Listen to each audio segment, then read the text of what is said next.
All right. A couple of 125-pounders next into the octagon. From Rodriguez MMA, fighting out of the blue corner will be Pedro Jaime. Pedro's been training for 2 years now, but he's even though he hadn't been training all that long, he's already got 3 amateur fights under his belt. He'll turn 23 later this year. As we said, out of the Rodriguez MMA stable. He brings a 1-2 record into this fight, and he said that he expects to knock his opponent Ace Samples out. Ace Samples, representing Fight Junkies, just turned 21. He'll fight out of the red corner. Pedro Jaime will be introduced first.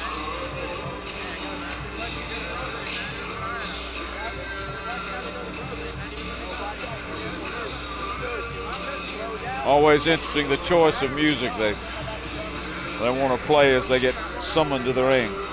Yeah, fighters like to show a little bit of their personality in their music. Some of them take it real serious, and some of them like to have a lot of fun with it. As we said, these are the littler guys at 125 pounds.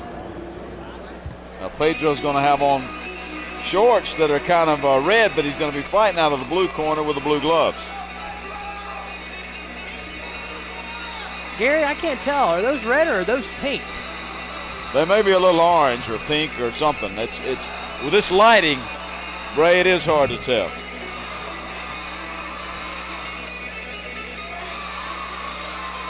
Sometimes, we just mentioned the music briefly, but some of these fighters are very, very superstitious about their fight apparel as well. Oh, you think? Just a little bit. They rival probably baseball players. Who are the most superstitious about how they put their socks on, whether they wear the stirrup high or low, and all of that stuff. The routine they have on game day, what they eat. Well, some of these boys had to cut a lot of weight to make the weight class they're fighting in. Weigh-ins obviously were last night, so I'm sure they got a good dinner yesterday and ate some nutritionally conscious stuff today to give them energy after a difficult cut possibly. Well, especially the littler guys that have to cut down. There you see Ace Samples dancing around now out of the Fight Junkies. He'll be fighting out of the red corner with the red gloves. Yeah. You know, any sport that gives you a 24-hour weigh-in, you're an idiot not to take advantage of that. Yeah, you weigh in and then go eat. Weigh in, go eat, and put on sometimes 10 to 15 pounds. I've got one of the guys on our weightlifting team says he can cut 12 pounds in a night and put it all right back on. I've seen people cut more. That would kill me. I would be weak for days if I tried to do something like that. Now, I've cut 4 or 5 pounds. Well, there's an art to it for sure. Yeah. And I don't know how experienced these amateur guys are at it, but some of the guys that have wrestled, and they may understand it a little bit better, but losing that much water weight, it can drain you. But you know, Bray, in wrestling now, you can't do all the stuff that we used to could do. Yeah, the Georgia State Commission's really cracked down on that, which I think is healthy for these kids. It's much better. It's much healthier. You can't use all the weird suits and stuff and do the starvation kind of thing. In fact, now they will tell them by percentage of body fat and checking them what they can do at the beginning of the season, how much weight they can lose week by week. That's right, and we don't have that in MMA. So, you know, even though these guys are fighting at 125 pounds, I wouldn't be surprised if some of them are walking around 145 or 150 when they're not getting ready for a fight. Yeah. All right, again, this is Pedro Jaime and Ace Samples. Here we go, yeah. Ace Samples came out strong with a southpaw stance and goes straight for a shot. Jaime has a guillotine choke locked in, so we'll see if we'll be able to finish that. But Samples does the correct thing, gets his body on the other side and takes him to the ground, effectively neutralizing that choke. He hit hard when he hit the ground. Might have loosened that choke up a little bit. Jaime was still holding on to the guillotine, but Samples has broken through and is now in the closed guard position. We'll see what these guys do here. They didn't waste any time, did they? They went No, right sir. at it. like we said, these light guys, they like to bang, and they're full of gas the whole fight.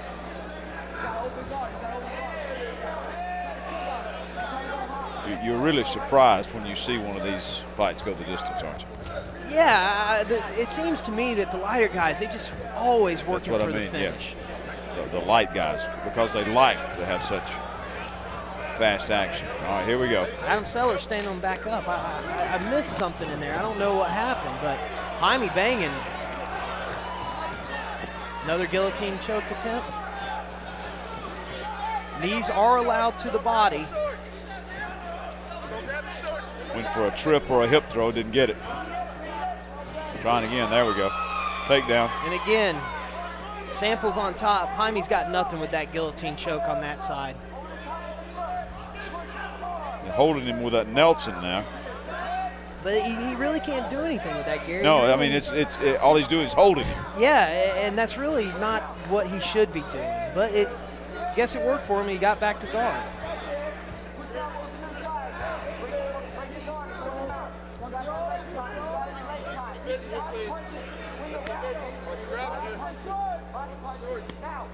Well, you can hear the thumps from up here. So Samples lets him back up, kicks to the head, misses, but they're not. Whoa! I'm not real sure what that flying kick was, but they're banging. Yeah, and the crowd loves it. They like to see this kind of stuff rather than the ground stuff when not much is happening. Yeah, and we've mentioned several times tonight that, you know, the Georgia rules aimed at protecting the fighters really changed the strategy on the ground for these guys. Samples again lifting Jaime up, and Jaime going straight to that guillotine, but not able to do anything with it again. I'm interested to see how they score this. I'm not so sure anybody has a real advantage of it right now. Yeah, you never can tell. The judges. No, they're sitting right there at the ringside, so maybe they're seeing something we don't see. We're a little bit of a distance away. They like to have. They typically rate takedowns really high. It demonstrates cage control. Now there's round one. A couple of those takedowns, and then had some of them just let him right back up. Yeah, you know, Samples was doing fairly well on the ground, and I don't understand him wanting to get back up, except he's confident in his takedowns and he feels that the takedowns are going to rate higher on the judges' card. Here we go back to, it looks like Jaime's getting ready to do that kick. Yep, jumping side kick. He loses control, and that allows Samples to get in, get a bear hug, and eventually take it to the ground after a little flurry against the cage.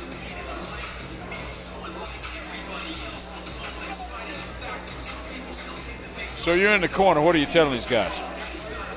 I'm telling Samples to keep doing what he's doing. I'm telling Jaime to try something else. Samples has controlled the action in the first round, you know, not due to a lack of aggression from Jaime. He's bringing the action, but he just hadn't found his rhythm to make something work against Samples. And Samples is,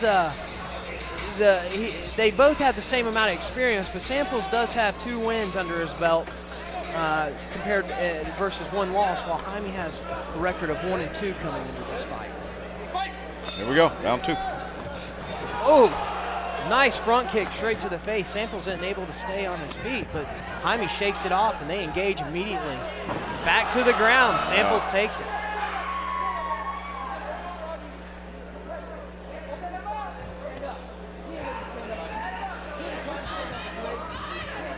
Jaime's controlling his posture really well here, not letting him up to work a guard pass or get free to bring some of those strikes to the body as he throws a few body strikes himself. See if he lets him back up again. I've seen Jaime utilize. There you go. Yeah, back up. I've seen Jaime utilize some kicks from the guard. They don't seem to really phase Samples. Pressing the action now on the feet.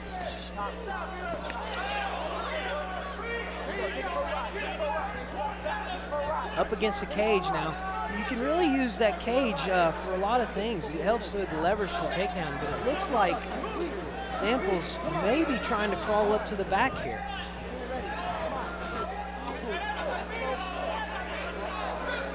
He needs to try to get that left foot in and get that hook so he doesn't fall off his back. And there he goes with the hook. See if he can get the right one in. Kind of somersaulted into that. There he did. Oh, looking for a rear naked choke here. Samples wants to bring him back to his right and put him in what we call the pocket. If he's in that pocket, it really makes it more difficult for Jaime to escape. Thought he had the choke in deep, but he gets out of it. Jaime's game. He wants to finish this fight. I thought he had the crook of the elbow right up against it, but he... Adam Sellers talking to our fighters here. I don't know if there's blood or a cut that he wants the doctor to look at. He's getting the ring doctor in there.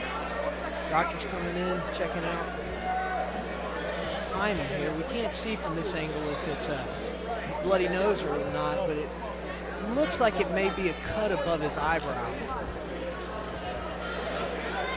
So now, the folks that are familiar with Georgia high school rules they know that blood is a no-no in high school sports. What's the attitude in Georgia amateur MMA? It's going to happen, and they know it's going to happen, and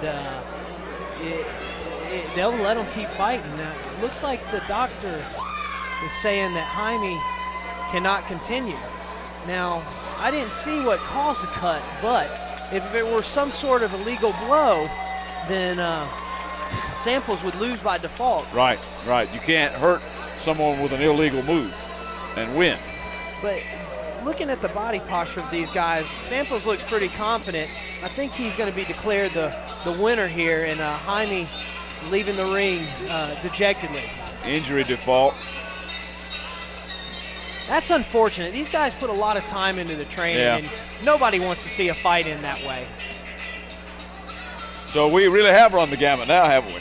Yeah, like you said earlier, maybe a split decision would be the only thing we could do, but we have submissions, knockout, decisions, and now we've got a injury that's calling an early stoppage to the fight. Well, you got to figure, too, that if you're Pedro Jaime, you take away from this that, you know, if I hadn't got it, let's see what we hear here. Your winner by Dr. Stoppage, Ace Sample. Trying to see if we really couldn't see it on that particular flurry right there, what would have caused the cut or what it was, but it was some sort of a cut, a wound that they couldn't stop. I tell you, these cutmen have a difficult job. The doctor is right there ringside, and if he can stop it, he will, and he'll let them keep fighting. They want these fighters to get there every opportunity they can to finish the fight. But sometimes it just happens where you can't make it happen. The cut's just too deep, can't stop it bleeding. And here we see Jaime shaking his head. I think he's already cut at that point in time. I didn't see the blow that caused it, but he's definitely got a cut above his eye. Looks like there's some blood's getting in his eyes, and that's a no-no in the fight world. And you see Adam Sellers right there making the universal sign for timeout. We're done. All right, got 6 down. We got 3 to go here in Fight Fusion at the Georgia Mountain Center. Back in a moment.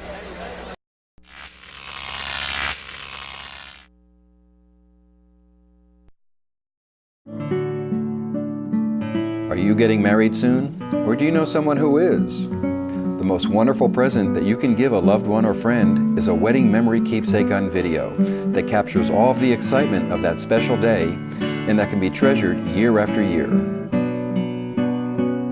The folks at North Georgia Productions are experts in wedding photography and videography. Their job is to capture all of the beauty of your wedding day as seen through your eyes. There is nothing more disappointing than a poor quality video of the most important day of your life. Don't let that happen. Call the professionals at North Georgia Productions. You can be assured that your wedding day will be captured on video just the way you dreamed it. Call 770-297-0528 or email weddings@northgeorgiaproductions.com.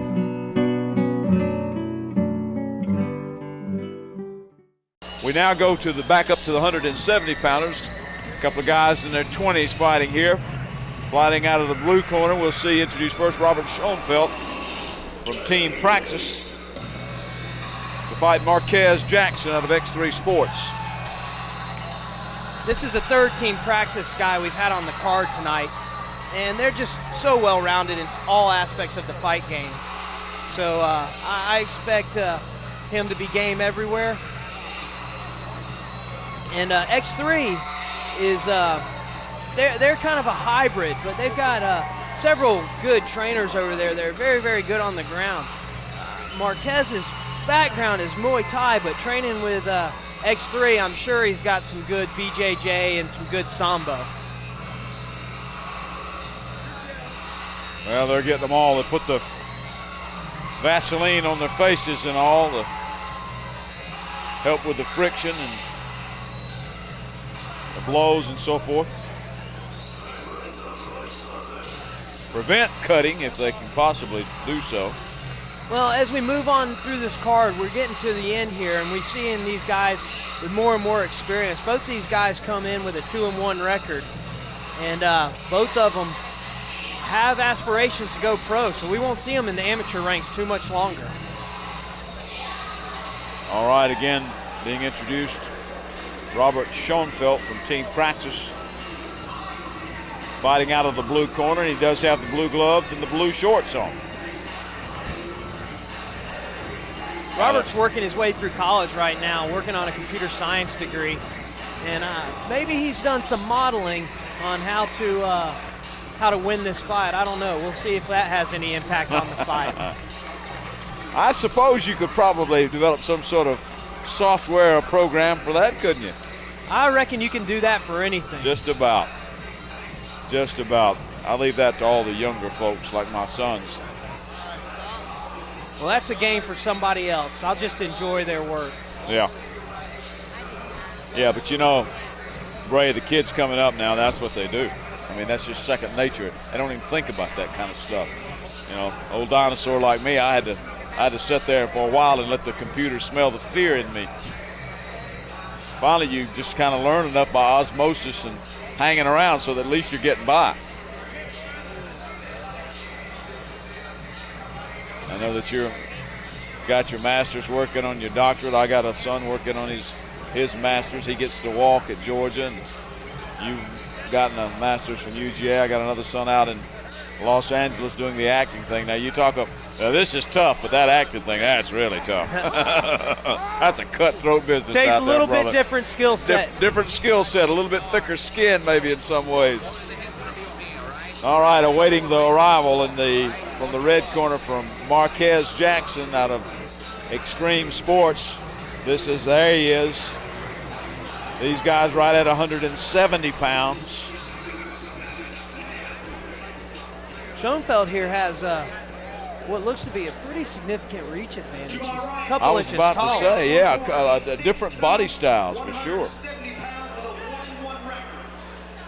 Fighting out of Team Praxis in Griffin, Georgia, Robert Schoenfeld. Schoenfeld out of Griffin.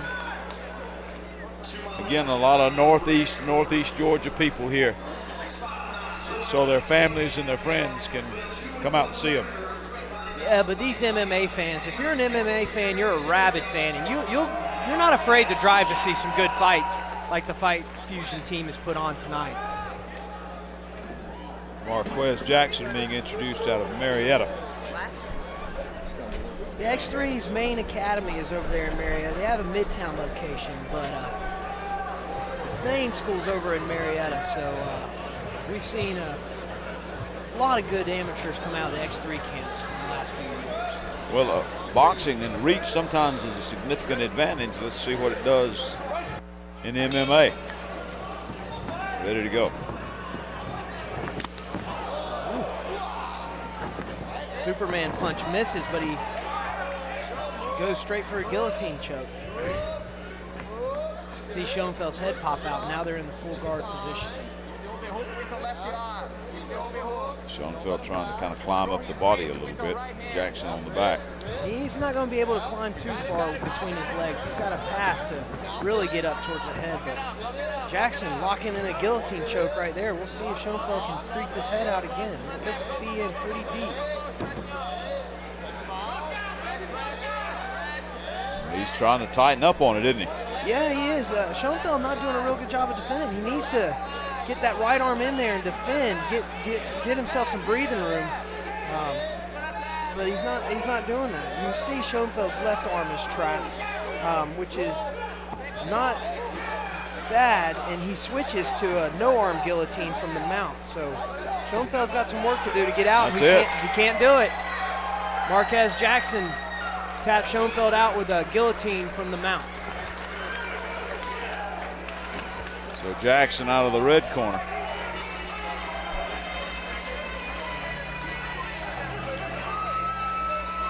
Trying to see if there was any kind of significance to the blue and red corner. Right now, nothing really jumps out at me. Blues have won maybe a little bit more than the Reds. But Marquez Jackson with the submission is going to take this fight. Schoenfeld came out real strong. He threw that right leg kick, and we heard it pop all the way up here. But as we go to the replay, you see the mount guillotine. He had the arm in. He was so deep under that neck, he was able to let go of that arm, come up, and add a little extra pressure. Marquez is pretty stout looking, and I imagine that the strength was just overwhelming. Yeah, so the reach advantage was negated perhaps by the strength. And the ground. Yeah.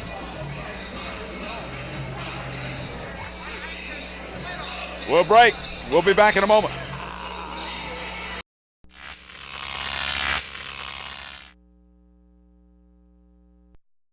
If you are looking for a quality used car, then look no further than the car store on McKellar Road between Gainesville and Beaufort. You won't find clunkers or junkers at the car store, just vehicles you'll be proud to own.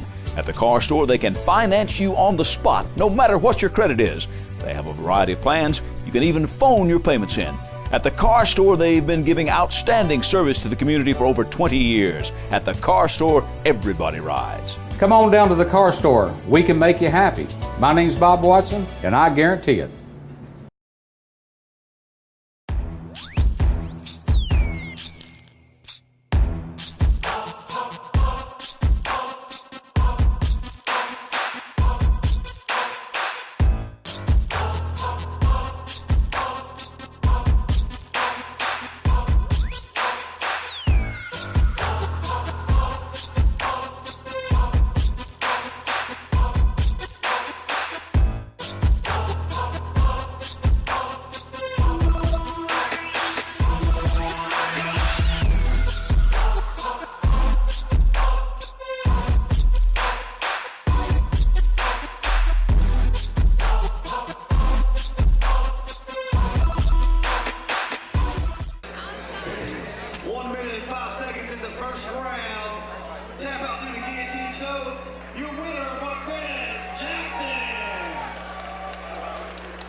Marquez Jackson with the guillotine choke. The winner there. I knew coming out of X3 Sports that he would not be afraid to go to the ground. Well, we've got the 135-pounders to be followed by the 170-pounders. I think that right now the blue corner has a 4-3 advantage, so nothing really significant about the color of corners tonight anyway. Not statistically anyway. Now, Gary, we got to inform everybody that these next two fights are going to take place under advanced amateur rules. Okay. So it changes a little bit in the state of Georgia between amateur and advanced amateur. These guys will be allowed to do some stuff that the novice amateurs aren't allowed to do.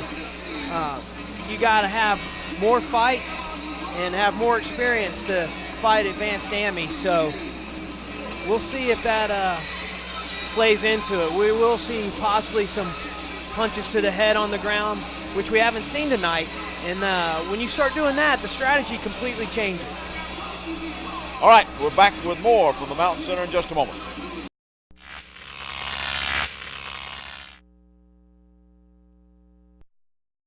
Mountain View Auto Repair is your local full-service auto repair shop. Trusted with your vehicles for over 20 years, our experience will ensure that your vehicle will stay well-maintained year-round. Mountain View Auto Repair is the place to bring your vehicle. They'll always treat you right. The service is good and the prices are very reasonable. You can trust our experts in everything from transmissions to brakes to engine repairs and oil changes. If you don't need the repairs, Danny's going to tell you. He does what he says he's going to do, and he'll make it right every time. He takes patience and explains it so that I can understand. It's very easy for me to talk to Danny about a problem I think I have with my vehicle. Go see Danny at Mountain View Auto Repair. He will treat you right.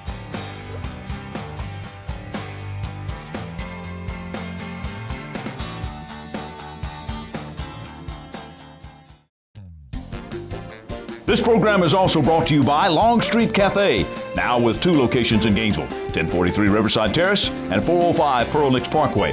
Open for breakfast, lunch, and dinner, Monday through Saturday. Long Street's got the reputation for Gainesville's fastest drive-thru and the best fried chicken you'll ever sink your teeth into, plus veggies, a full salad bar, and great desserts. Check today's menu at www.longstreetcafe.com. Call a friend and meet them for a hearty meal at Long Street Cafe, where they put the home in the cooking. Gary, this is going to be our first advanced amateur fight of the night. So the rules are changing a little bit. These guys will be allowed to hit to the head on the ground. Well, you can see that American top team, Brantley Furr, the fighter, going to be turning 26 later on this year. Comes out first of 2 fights, Gray, that we'll have here. The last 2 fights of the evening. More experience. They allow him to be a little rougher. So we're liable to see. And you said there's a difference in strategy. Definitely. When you're on the ground and you're not allowed to strike to the head at all, it really limits your options. So I expect to see, if it goes to the ground, of course, some head strikes and a little bit different strategy. If we get somebody in the mount position, they will be able to punch to the head now. And that really changes the game. It gives the fighter on top a lot more options, and the fighter on bottom's got to defend against a lot of different things. Both of these fellows have come in right around 135 pounds. At least that was the weigh-in weight. So this should be fast and furious. We got another Jacal trained fighter here, so I expect to see him to be well-rounded. He's got a background in Muay Thai and BJJ, so he'll be comfortable standing or on the ground. And he brings a 4-2 record to this fight tonight. So in Muay Thai, a lot of striking there, and the Brazilian Jiu-Jitsu should be pretty good on the ground as well. So, and a more perhaps rounded fighter, and with as you said, at least 6 fights under his belt here. Yeah, his opponent, Kevin Patton, is not as experienced. His fight record is unblemished right now at 3-0, but he does not have, the experience that he does, Brantley Furr has. But I don't know that will be a big difference in this fight. So Furr fighting out of the blue corner with the blue gloves and the white trunks on. As we said, 135 pounders. His opponent, Kevin Patton from Fusion MMA, be turning 30 in August. Kevin's our second law enforcement officer to be fighting. As we talked about earlier, they are continually training, involved in advanced combatives. So I don't know if that'll play into the fight or not, but it's always interesting to see if it will. And sometimes when you see some of these fighters that are a little older, some of them have got not only law enforcement or something like a paramilitary, but actual military experience. Some of them, of course, and combat training is a great part of the military. Absolutely.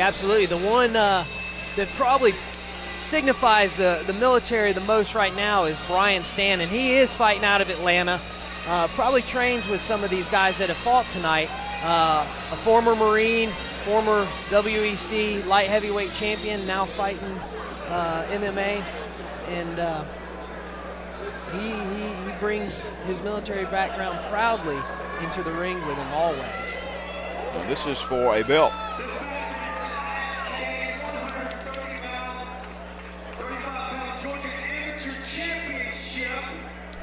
Georgia Amateur Championship belt on hand tonight.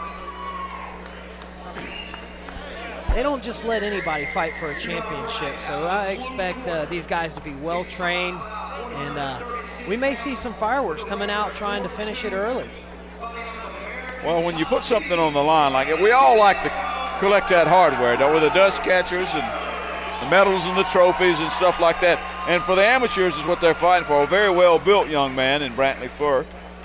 And he'll have the mostly white trunks on. Got a little black lettering down the side. We got the red corner, Kevin Patton from Fusion MMA. He's got the white trunks, but he's got a big splash of black down the side. He'll have the red gloves on.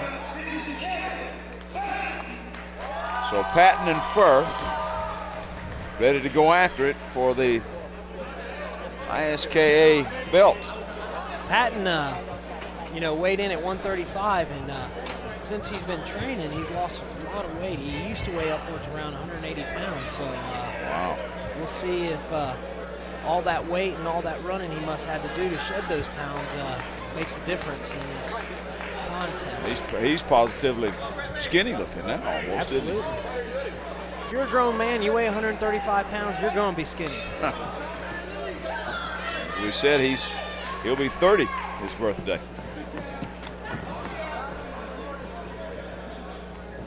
The advanced amateur fights, we've got another one to come. Patton slips there. Yeah.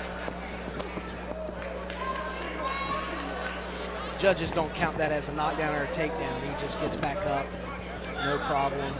Comes out fighting. There's popped him pretty good there.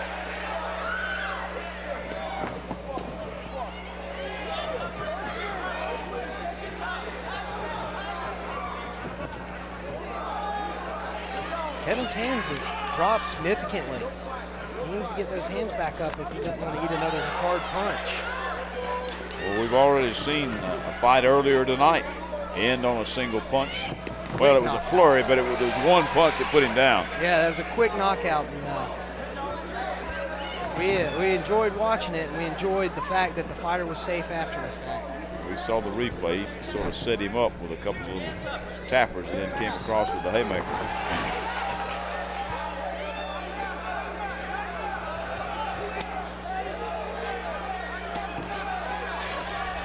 Does not look like Brantley wants to go to the ground. Not at all. He wants to keep this fight standing. Kevin doesn't want to get back up and eat another punch. He's happy to get on the ground. We'll see what referee Adam Sellers does here and how he encourages the action. Looked like he went to try to grab an ankle, but now he pops up. Kevin bull rushing in. I don't quite know what he's trying to accomplish. Didn't really shoot, didn't really throw any punches, just kind of charged. Yeah.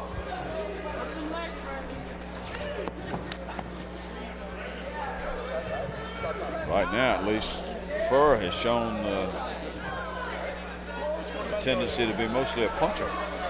Yeah, and referee Sellers stopping the action right there due to a groin kick, a low kick.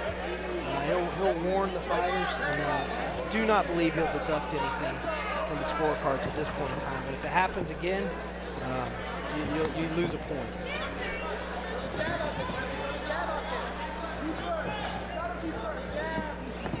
Patton, the taller of the fighters, but reach advantage has not been anything so far tonight, really.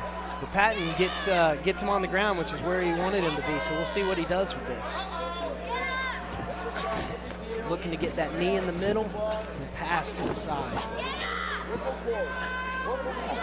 Now in the full guard position. It's not a closed guard, but he's between both of his legs, so that's the full guard position.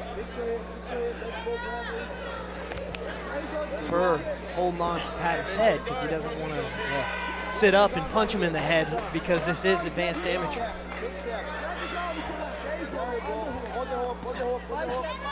See some blows now being exchanged. Into the round. They'll let him punch to the head as long as it stays in front of the ears. If it goes behind the ears, they do not allow punches to the back of the head. And referee Adam Sellers was very explicit about those commands. prior to these fights tonight. Furr with a little bit more experience in this one. 3 more fights at 4-2. Patton undefeated at 3-0. Here's a little bit of that flurry early on there. That's the punch that rocked him a little bit. Yeah, and you can see Patton, I don't know if he's trying to act tough or not, but it looks like he's a little wobbly coming out of that. Didn't get his hands right back up. And Furr, interesting enough, didn't go after him and try to finish it. He stayed up and let Patton come to him. You'd figure with a little more experience he would have seen that and tried to press the action a little bit. Yeah, sometimes these guys come in here with a very explicit strategy, and if he wanted to keep it standing and, you know, work on his hands a little bit, if he's that confident in his skills, maybe he just didn't want to go in and wanted to continue the fight, or maybe it was just a lapse in judgment. Only he knows, and he may look at this fight after the fact and realize he missed an opportunity to finish it at that point. Well, seconds and the corner folks are out of the ring. It's back to action. Gary Glenn along with Ray Devers from the Georgia Mountain Center. Kevin Patton and Brantley Furr. Patton, the taller of the fighters, with a black stripe down his shorts. Furr, the other guy. Furr. He's really pressing the action now. Furr had him pinned up against the cage, and he started it with that Superman punch again. He seems to like that move. There he is on top and was able to get a blow or two in before Patton was able to cover up and get the closed guard.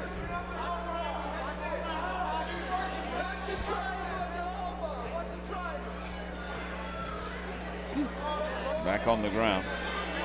Patton's controlling his head. He doesn't want him to posture up to work to pass the guard or to rain down blows on his face and his head. So working a high guard there. We'll see if he's able to capitalize with it. Trying to get his arms inside.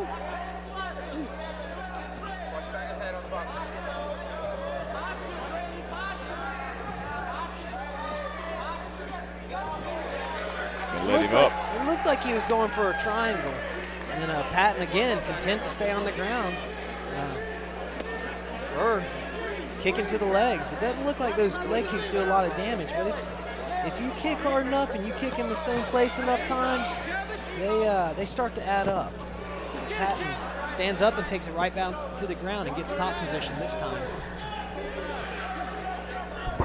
I would say Furr's got a little bit of advantage on the scorecard right now, but still a long way to go. He's definitely been more active, but Patton does have the 2 takedowns, but he hasn't been able to do a whole lot with it. But here you see Furr going for a triangle,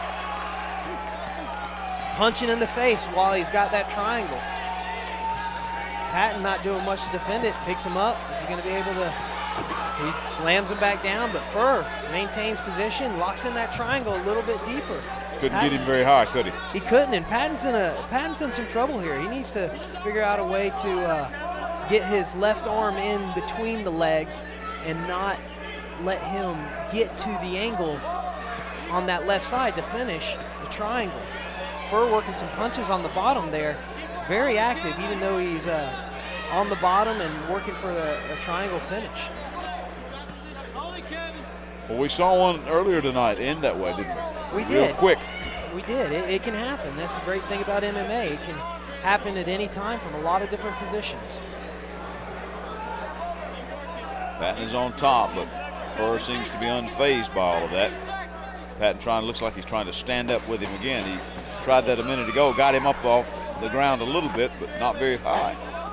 Patton throwing some punches from the top position. He's now in half guard, and he looks content to stay there, not really trying to pass, just raining down some punches to finish the round. Well, we've had 2 go to decision, both unanimous decisions so far. Ren Elledge won the first fight of the night on a unanimous decision.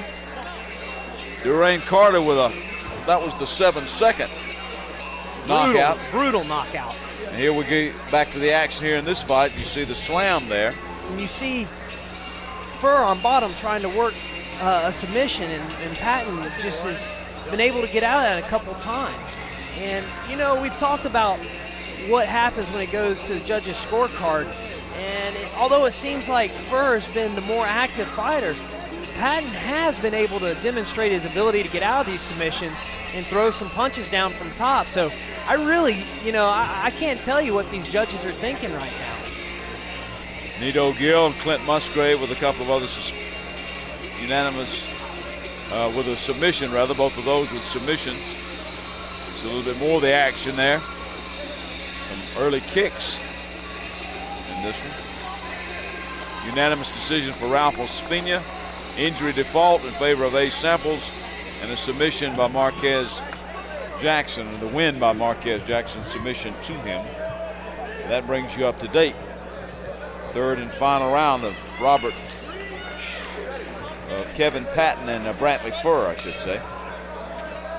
And you got to love to see the sportsmanship coming out, shaking the hands. Even though these guys are in there trying to punch each other, it's all about the sport, and it's all about sportsmanship. Patton, as he did earlier, charging in. I think Patton's forcing the action a little bit because he may figure he's behind. And Patton definitely wants the fight to be on the ground, and he definitely wants to be on top. His strategy has been to get down, get on top. But it didn't work out for him this time as Brantley Furr finishes the fight with a guillotine. Well, he'd been working on that all fight long, hadn't he? He had. This was a couple of times he tried to throw it in, and it worked for him this time. Brantley Furr wins an amateur title belt. They'll be presenting him with the belt.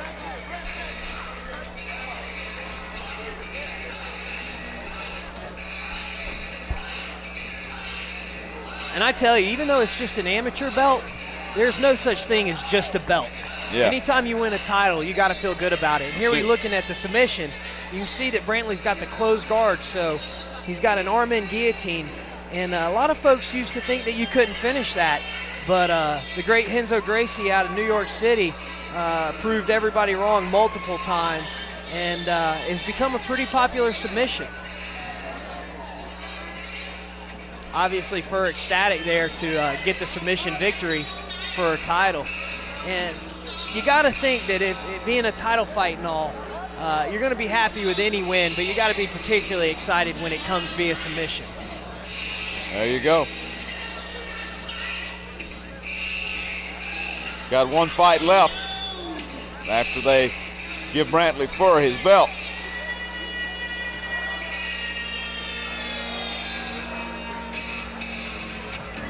Probably make a big deal out of this, and they should.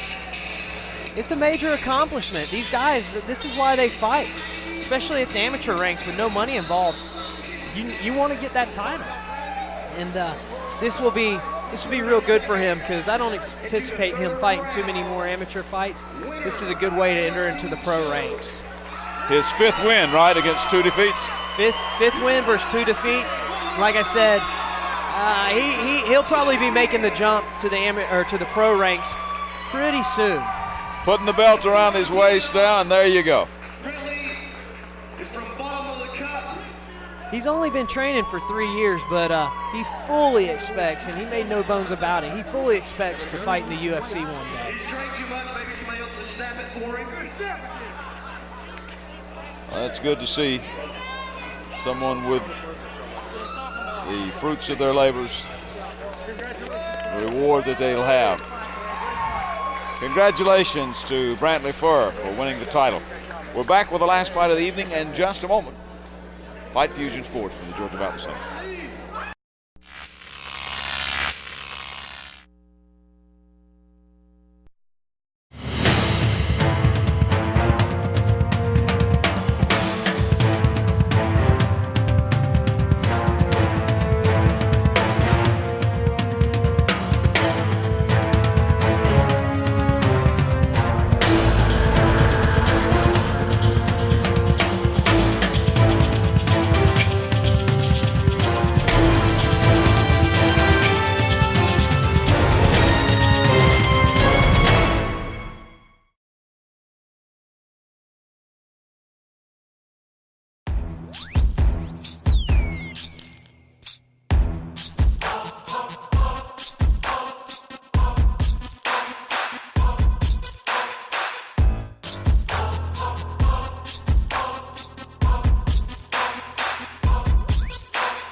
All right, back, and apparently another amateur title on the line tonight. Jay Lowry being introduced first from the blue corner from American Top Team. Born in February of 1980, so that makes him 31 years old. Fighting here in the 170-pound class. The welterweight class is a great class because it's kind of midway between all the big guys and all the little guys. So there's a lot of action here, but there's also, you know, brutal knockout power these guys have. A couple of undefeated fighters in this particular one, Bray. Yeah, Jay has a record coming in of 4-0-1. I don't know what that one is. It could be anything. You just never know if you weren't there. But he is definitely undefeated as an amateur, and he sees himself winning. Now his opponent, we'll see being introduced in just a moment. In the red corner, Mike Graves is a youngster, relatively speaking, just turned 20 back in January of this year. But he's got a lot of experience. Yeah, well, he's only been training mixed martial arts for a year, but in that year, he's compiled a 6-0 record. So that's pretty impressive, no matter how you slice it. Yeah, come out of the box like that. Well, sometimes you see people that are just naturally talented at something, don't you? And it's hard to beat them from the get-go. Yeah, he's a personal trainer, so you know fitness is his life, and training out of X3, I expect him to be well-rounded. You know, X3 and ATT are two really good camps. They focus a lot on, you know, keeping their fighters well-rounded. And, you know, this fight could go anywhere. It could be a standing battle or it could be a battle on the ground. The first man that you saw was Jay Lowry in the ring from American Top Team, and now you see making his way to the edge of the apron there is Mike Graves. Lowry will be fighting out of the blue corner. He's got black trunks. He'll have the blue gloves on. And Graves from X3 Sports will be fighting out of the red corner with the red gloves on.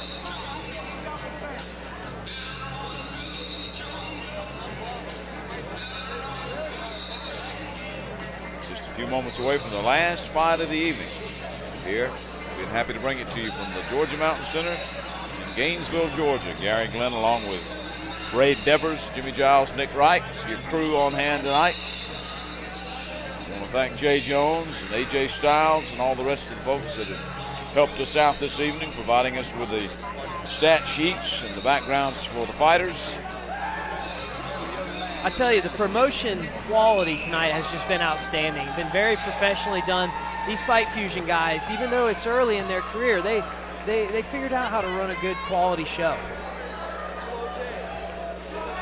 Well, that's what Jay says he wants to do. This is for the ISK 170-pound Georgia Amateur Championship. Another state title on the line tonight, the Georgia Amateur Championship. Two undefeated and experienced fighters, relatively speaking. And again, they will be fighting under advanced amateur rules. So just like we saw in the last fight, there will be blows to the head on the ground if it goes there. Both of these fighters look like they are in great shape. As Lowry looks like he doesn't have an ounce of fat on him. And as you said, Graves lists his occupation as a personal trainer. And he's got the 8-pack going on there. So yeah, got a couple of guys here that are in some good shape. These welterweights, they, like I said, right in between the little guys and the big guys. And so they got the kind of the best of both worlds. All right, we want to give a big thanks to the ring doctor as well as our head official in the ring. Adam Seller's done a great job calling the fights tonight. Absolutely. He's been on top of the action, protecting the fighters, making some good calls and some good stoppages when necessary. Haven't seen a lot of that stare down tonight, but that was a good one. They're ready to go, huh? Adam has it. Hook it up, man. This is all for pride. No money involved. They want that title. And that fancy belt that goes with it, a Georgia State Championship on the line tonight, the ISKA. That was kind of a slip. There was contact made, but it didn't look like it did a whole lot of damage as Graves comes in immediately, locks on a single leg, and is trying to take Lowry down. He's got him up against the cage, lifts him up and finishes the double leg. Graves with the height advantage on Lowry.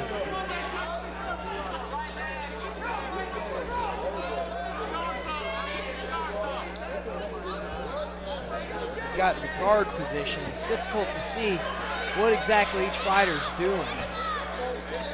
And under advanced amateur rules, where there is some striking to the head allowed in the down position. Graves picking him up, using that cage to come around to the side. And there he goes with some punches to the head.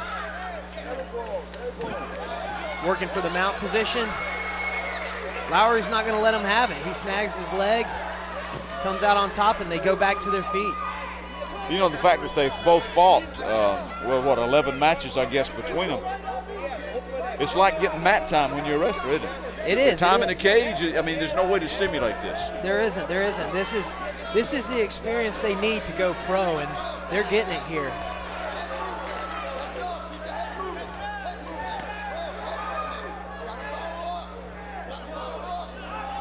Graves looks fresh on his feet still. Even after those takedown attempts and successful attempts, he still looks like he's got plenty of gas. I think they both do right now. Yeah. They don't look no worse for the wear. Graves locked in on a single leg again, trying to finish. Lowry with his back against the cage. They try to wall walk up that cage. You saw him reach up and briefly grab the cage. Referee Adam Sellers didn't give him an infraction because he let go so quickly, but he's doing it again. But it was just sort of a real quick touch and let go. Yeah, real brief. You know, Adam, I'm not going to let him hold on to the cage and use that to their advantage. As Graves walks up to the mount, and he's got the top mount position here.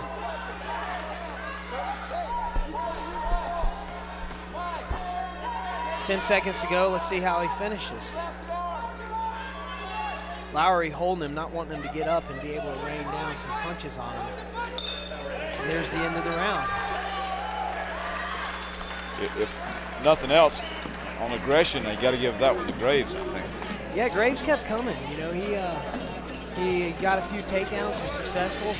I thought we were going to see some good action up against the cage, maybe some dirty boxing, but Lowry circled out and took it back to the middle of the ring. So here we go. That's the slip at the beginning. Graves took a little contact, slipped, but he was no worse for the wear. Jumped up immediately and was able to lock in that single leg. Lowry's working for a Kimura. He didn't get it, and Graves was eventually able to switch to a double leg and finish the takedown. Fighters getting their instructions now. From the corners as we go back to the replay. Lowry trying to press it a little bit. Graves dancing away. There's the... Well, yeah, maybe there was a little more contact than I initially believed. That was a solid punch. So, well, let's see how that, how they score that if it goes to a decision, because, as you said, that was a little bit more than we thought. But Graves did finish really strong. It was a knockdown, but he was able to get 2 takedowns out of that round. So, and he's going down immediately back, trying to take it to the ground. Graves likes that top position, using the cage now to keep Lowry pinned. Let's see if he's able to finish this from here. To pick him up. Switching to a single, and he's able to do it. He picks him up, drags him back away from the cage, and puts him firmly on the ground.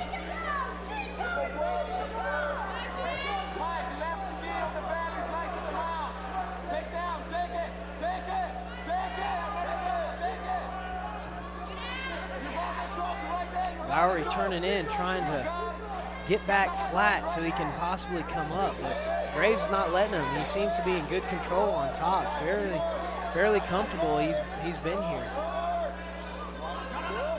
several times in this fight and has been able to work it. You see some good body punches going in, and as we talked about earlier, every time you receive one of those body punches, your energy level just goes down just a little bit. Perhaps setting yourself up for a submission hold later on. You just don't have the energy. Lowry fighting out of it, though. But Graves, very good on top, able to maintain top position. Now he's working to get the hooks in, and Lowry's in trouble here. He needs to figure out how to get out, get out of this. Oh, now Graves has got him flattened out. Adam Sellers is going to be watching that closely. If Lowry doesn't intelligently defend himself, he's going to stop in and call this fight. Lowry's game, though. It's going to be it. He had what we used to call a full spreader in, where you hook your legs underneath and keep the other guy's legs behind. Yeah, we in MMA, they always were looking for those hooks, and once you get flattened out with a man on top of you like that, especially somebody that's throwing down punches, it's a very difficult position to fight out of. And Adam Sellers right on top of it, doing his job. Let the guys work. He gave Jay Lowry every chance he could to get out of that, but in the end, he just didn't see a way out for Jay, and Mike Graves was raining down punches, so he stepped in, and stopped the fight. Well, with the TKO, I saw Jay Lowry come to the edge of the ring, and he's looking out at his fans saying, "What's up with that?" But I think that was a good call. That was definitely the right call. There's no question about it. The referee has a difficult job, and he is there first and foremost to protect the fighters. And if the fighters can't protect themselves, the ref's going to step in and do it. And fighters want to fight. They're never going to say, I was out of it, you know. No. For the most part. Yeah, they always believe that they're going to have an opportunity to come back and finish the fight and, you know, have the opportunity to win. But at that point in time, Mike Graves was just such a dominant position, and Jay Lowry was just unable to defend himself. So Graves goes to what? Perfect 7-0? 7-0 and wins the title along the way. Not bad. So you might think that perhaps for this young man, as I said, if our birth date is correct, back in January, just turned 20, might have a bright future for himself in this sport. Yeah, I expect him to go pro fairly quickly out of this. So Mike Graves out of X3 Sports ends the evening by winning the Georgia Amateur Championship belt for 170-pounders, and a good way to finish. It was a great way to finish, and he certainly earned it. He took one in the first round, which I initially thought was a slip, but we both saw on the replay that he hit him pretty flush. But he came back, finished strong, able to get good position, and ended up with a TKO victory. All right, well, congratulations to all of our winners this evening. On behalf of Jay Jones, AJ Styles, Jimmy Giles, Nick Wright, as well as my partner in the broadcast, Ray Devers, we hope you've enjoyed it. I'm Gary Glenn from the Georgia Mountain Center for Fight Fusion. So long, everybody.